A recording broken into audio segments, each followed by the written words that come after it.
and tell you a little bit more about radio, careers in radio, how it all works. So I'll pass you across to Chellce now. Thank you. Hi, okay, so my name's Chellce, obviously.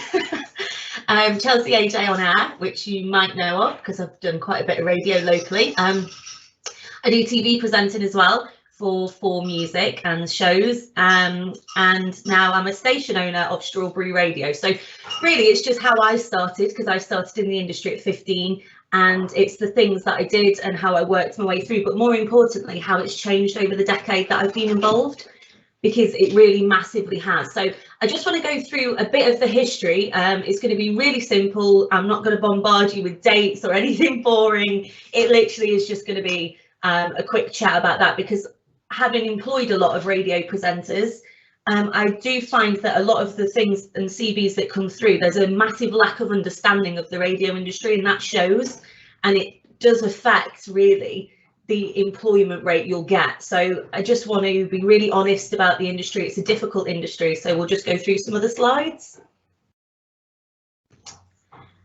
So the next one, there we go. So basically, back in the day, there were, so like you had TV channels 1 to 5, very similar. You had a few radio stations, and you know, Radio 1 primarily, you'll know it now, it still is probably your flagship station that you would know of, and then you had kind of other radio stations. Now these were your main ones. There's always been like main radio stations, but you'd have found that to every village there would probably have been a small local station that would obviously deliver the local news. So you know, there used to be a lot more press locally as well, like with regards to, you'd get your local paper, and you'll find that they've probably gone national now. So this is obviously how things used to be. So if we go to the next slide, I can explain a little more about how things are now, basically. So a lot of, at the top, a lot of the logos that you see, you will know and you will recognise. So there are basically now 2 main players within the radio industry. So you've got the Global group, and you've also got the Bauer group. Now, both of these groups have gone off and bought a lot of local small stations and added them into their network. And obviously you've also got the BBC as well, which operates individually, but it's slightly different because it doesn't run commercially, meaning it doesn't require radio adverts on air to run. It runs through money that's given instead. So let's just focus on, you've got your Bauer and you've also got your Global. So part of Global, you've got Capital, which of course you'll know. You've also got Smooth and Heart, so that's mainly their flagship. And with Bauer, you've got the Hits, and you've also got Kiss FM and a few others as well, but primarily it seems to be the 2. Now with this, what's happened, because obviously there's one owner who owns several stations, they decided that networking would be the best way forward. Now this is probably why when you hear from a lot of people there aren't a lot of radio jobs, or radio's dying, or just, you know, you probably would have heard that as of late. It's not, it's just taking a different form. So if we go to the next slide, there we go.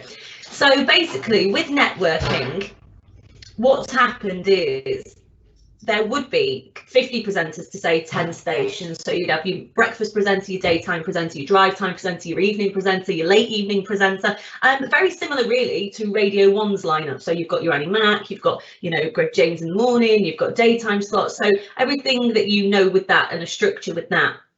Now with these stations, what they've decided to do is network. So there's actually one breakfast presenter across Heart, there's one daytime presenter, one drive presenter, and it will go across networks to all of the stations. So this then means that you'll find to 10 stations there can be as little as 5 presenters, which is why there are now limited jobs within the radio industry. That is factual, but it's taking a different form. That's the difference. So I want to kind of let you know what that form is and let you know how you could now apply today. So if we go to the next slide, I feel like a weather girl without a clicker. So basically technology, I don't want to teach you how to suck eggs because obviously we all know about the internet, but it has massively changed, of course, TV, because you used to just have TV, now everyone's on Netflix. It's exactly the same for radio. So you used to just have your set stations that you'd watch, and now you've got the internet. So if you're into country, you can go to country. If you're into rock, you can just click on a rock. There are so many accessible stations now, but mainly online, which means this that you see now, which is when it used to run off tapes, it used to run off CDs, is no longer the case. Technology's moved forward massively, as it has with your phone. It's moved forward in the radio industry as well, particularly when it comes to studio. So this is what it used to be like, and then we'll just move through how it is now. So I remember one of my first shows live, this is what the desk looked like. And it was literally like, I cannot fly a plane, I don't understand what this is, and it took ages to learn. So one of the pros to things moving forward with technology is, of course, how advanced systems are now and how easy it is for you to go and, you know, present or whatever. So normally there used to be a producer and a presenter, because you couldn't obviously present at the same time as clicking all the buttons. But now you can find that you can produce your own stuff and you can also present, which is great because it gives you complete creative control, which I personally think is better. Now, I used to be station manager and a presenter on Imagine, the radio station, and this was the desk, what the desk looked like. I then left from that role of station manager and set up my own radio station, which I now co-own with Paul, who's in the picture wearing pink. He'll die about that. Loves that jumper. And this was the last radio station that I worked in, and this is what it looked like. Obviously still a bit dated, to be honest. So obviously when setting up Strawberry, we just went literally, we set it up in 2019 at the very end of, so it's still very new. So this is now what it looks like. And this is now how a station is basically, because you don't require all of the technology. So very clean cut, very little around. As you can see, the button desk has gone from what looked like a cockpit to now what is. And this is basically the radio station. This is Strawberry Radio. Like I say, it's all very, very new, really, but this is all that's required.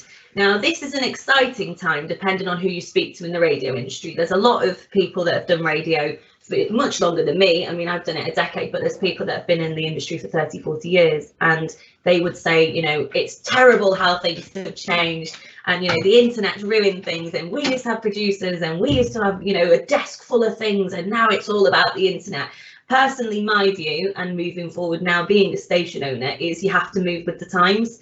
And I think if you embrace it, it's actually brilliant. And to have so much space available in the studio, and for everything to now be, which is on the next slide, in the cloud, which is how things are, is great. So this is how it used to be. So obviously you can see that these are all the things that you required.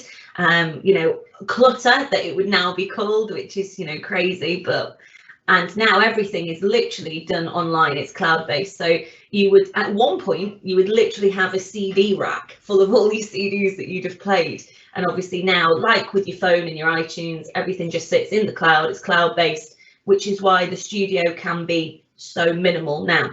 So that's basically me just letting you know the A to Z of radio, because hopefully from that explanation you'll understand why you maybe hear mixed reviews about the industry and what the big changes are at the moment, because people love to dramatically go, well, that's a big change, and everyone's like, oh, you know, or don't bother with radio, there's no jobs. That's not the case, they've just changed.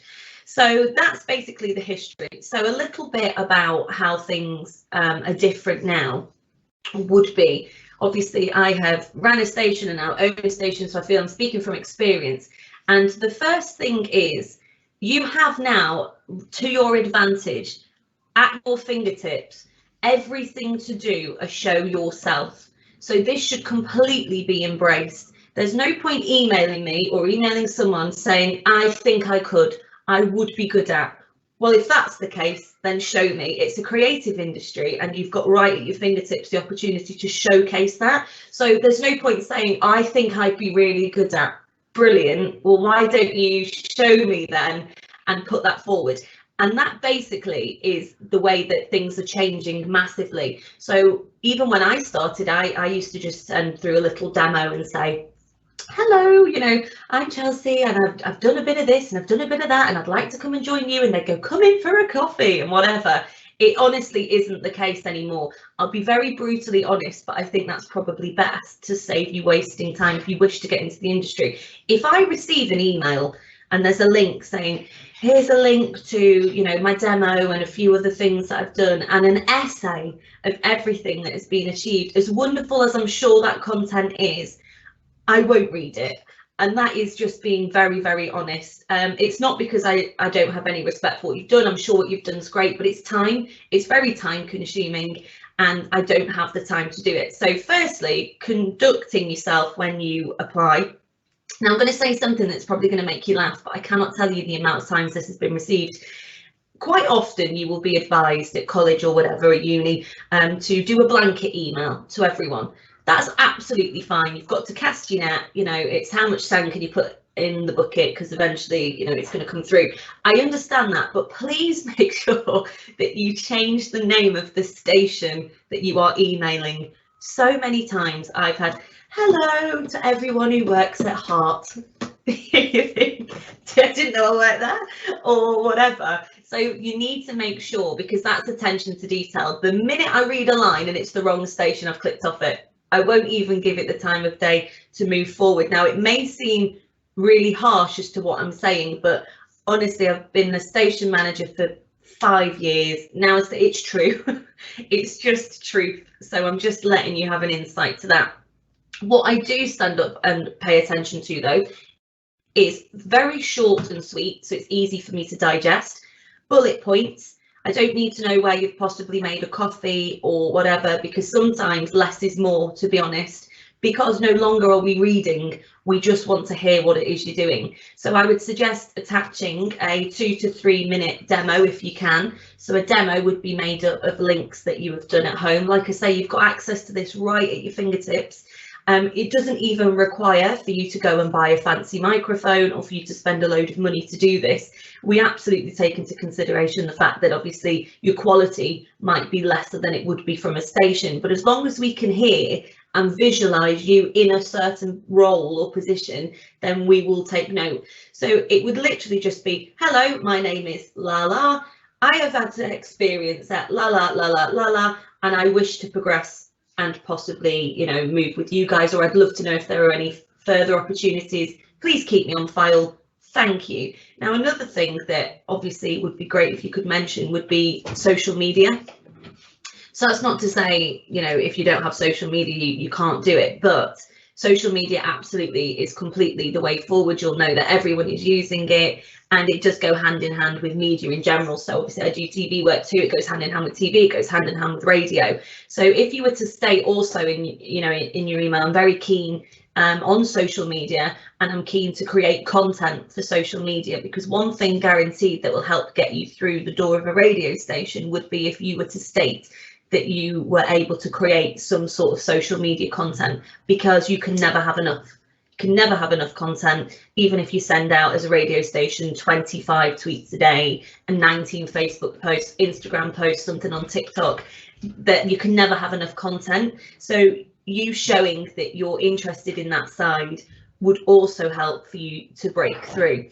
But I think really the main thing would be, you need to let your demo or whatever you've created speak for you and attach that, and that would probably be the best way. Again, if you can get involved with any promo work, I know it sounds dated, but that's actually how I started, dressed as Peppa Pig. Handing out pens and key rings, you know, and I did it all. I'd also say as well that the whole, you know, can I come in and learn as well, which is quite a generic term, that doesn't really work either, you know, just because really what I would gain from that is you're confused as to what you want to do yourself. So if you just said, could I come in because I'm wanting to look at so and so, it would probably grab my attention more. But I think, you know, just show that you're enthusiastic, but mainly if you can get something to hand that I could instantly hit play, don't send a link, send it as an actual attachment, because if I'm going on links and I'm going off and I'm doing whatever, I'm thinking this is like a warrant to try and listen to you, that you need to make it as easy as possible.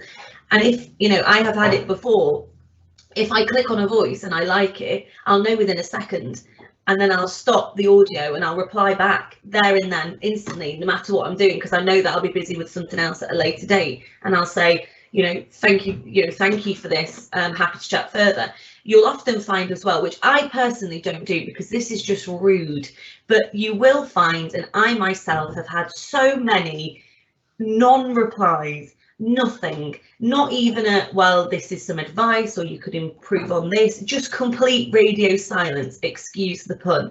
And it really is devastating. And what I would give to you as an advice would be, please do not let that dishearten you or stop you from moving forward. It is a numbers game. It could literally just be that the person that day was busy, or they were off on a conference somewhere, or they were doing radio training with the staff or whatever. So please, if I had taken all of the silence, I would never be here now in the industry at all, let alone a station owner. I would never have been, because there has been so many, and you just have to think, to 50 rejections there will come one yes. And that's the case in life overall, but I have been in other industries, but particularly in media, in the TV side and in the radio side, it is brutal, really. So that would be what I would say. That would be my advice.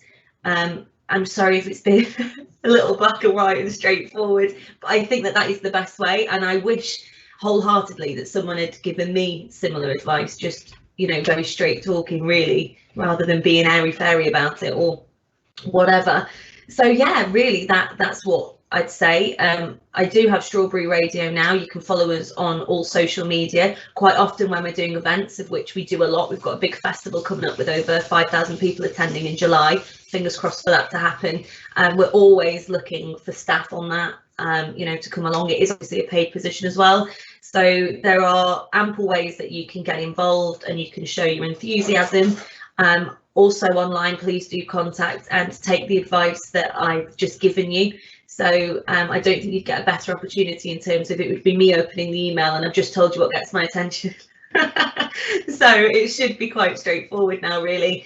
And although at the moment we have no set positions available, if someone's good enough, we make a position, and that's radio in general as well. If you like what you hear and there's something that really excites you, you find a position for that person, basically. So always stay on our social, not just, obviously, it's not just to say everyone come to Strawberry, all radio stations that you're interested in, keep an eye out on their socials, because they use that massively to state what positions are available. I know that we do that as well. And, if you would like to follow what I've just said and maybe send something through, or, reach out because you want to get involved with events, then you absolutely can do. I'd love you to. Great, thanks very much, Chellce. And don't worry about potentially being a bit harsh this morning. I think it's really important to give kind of an honest view, and you've actually targeted that really well to give people some specific pointers about how to make a difference. And it's not about deterring people, it's about translating that into specific actions that they can take that is going to get through that raft of messages that you've got sat in your inbox, or the 20th person who's contacted that day. It's perseverance, it's volumes, and it's saying the right things and making the right first impression. But some great advice there. Can I just ask you briefly before you go, and to finish on a really positive note, what are the best parts of the job that you do now? What do you really enjoy about your job? Because it's obviously so varied, being a station owner. Are there little bits of your job that you love more than others? Yeah, absolutely. I think it goes without saying that obviously a massive highlight is interviewing celebrities, particularly if it's an artist that you personally like. That's always, it doesn't matter how long you've been in the industry, you do get a little excited and do a bit of a dance. Any great interviews that you can tell us of? I personally, my favourite was, and I'll relay the story as to why it was my favourite. I've got two, but Ed Sheeran, because he'd been out of the radio and he had a year break basically, and we were just chatting, and he told me that he'd been traveling a little bit, because he said, he'd never really traveled before, which is something that obviously you think, oh god, yeah, that's true, because although you think they've got this amazing career, he was like, all my friends have traveled and I've never traveled. So he took a year out, and he said to all of his producers and everyone, he said, listen, I'm going traveling. And he went up a volcano and he went off, and he was supposed to follow the tour guide, and he stepped in hot lava wearing his sock and his shoe, Right, honestly, it's an awful story. And he showed me his foot as well. He had to skin grafts and everything. It was badly damaged. And he came running over to the tour guide and said, you know, what this is what I've done, this is what I've done. And he said, well, you know, you shouldn't have gone off on your own. And 2 points I loved about it. He said, I loved it because for once someone didn't treat me like Ed Sheeran. He said, I don't think this guy had a clue who I was, nor did he care. He was just going ballistic that I'd been such a know-it-all and gone off. And secondly, the fact that it also shows that obviously they do have, you know, their own lives, and there are parts, even though you think they're living this brilliant life, that they don't feel they're fulfilled. Anyway, the tour guide said to him, don't take your sock and shoe off. And I'm going to leave you with this because it's never left my mind graphically, because they said just leave it needs to be removed at hospital. Anyway, he said the pain was that bad, he ripped his shoe off and ripped his sock off, and when his sock came off, ultimately the majority of his foot came with it. And he was in a really bad way for quite some time. But, you know, it's things like that that obviously, you know, when I was told that, it wasn't anywhere, he hadn't done any press on it, nobody knew it. You know, it really was just like a chat with a friend where you just think, like a friend would say to you, you won't believe what happened to me. So that one, and then the second one, although not very current, or some would argue possibly, but Mark Owen from Take That. And I was on my way into work one day, and it was 9, I think it was 9 a.m. and I was in traffic. And I got a phone call, and they said, where are you? And I said, well, I'm not coming in till 9:30. I said, but I am actually on my way. And they said, all right, well, Mark Owen's here to do an interview, to chat with you. So I went, oh yeah, good one. And they said, no, honestly. So I was like, what? This is so strange. And in the time that it took me from traffic to get into the studio, Mark had taken himself all round the station. He'd gone to the sales floor. And apparently, I mean, I wasn't there, but he walked up to the sales floor and everyone went, oh my God, you look just like, you know, thinking he was a new starter or something. You look just like Mark Owen. And then he spoke, and he's got such a significant voice. And they went, oh my God, and you sound like Mark Owen too. Because this is like, you know, 9:15 in the morning as everyone's got in and making their brews. And he sat down at a computer, and he went along with the whole fact that he was new there, and he was a new employee, and he was just chilling out for the day, and he was just, you know, when someone's coming over, like, do you want a notepad? Like, do you need anything? Anyway, I come in, and I'm thinking, where is he? Where is he? And I walk up to the sales floor, and obviously the minute I emerged, they went, oh, it is Mark Owen, because Chelsea's come to game from the radio. He's just, and I said, guys, I said, it is Mark Owen. I said, Mark, what are you doing? And he just thought it was hilarious. But it's a story that I know a lot of them still talk about to this day, and they were absolutely gobsmacked, because it's not every day, obviously, you just go into your office and you're on the sales side, and in walks Mark Owen pretending he's a new starter.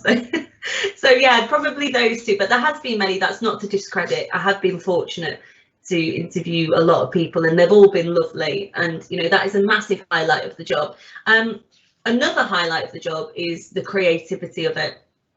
To be honest, it really is an absolute privilege to be able to do something that's so creative. And also, going back to what I said, you know, you don't even need a radio station or a brand or a representative, or, you know, to be under an umbrella of a brand to be creative now. You'll know if you've got TikTok, you know, some of the content you can create yourself there that really showcases you as a person does not require a brand.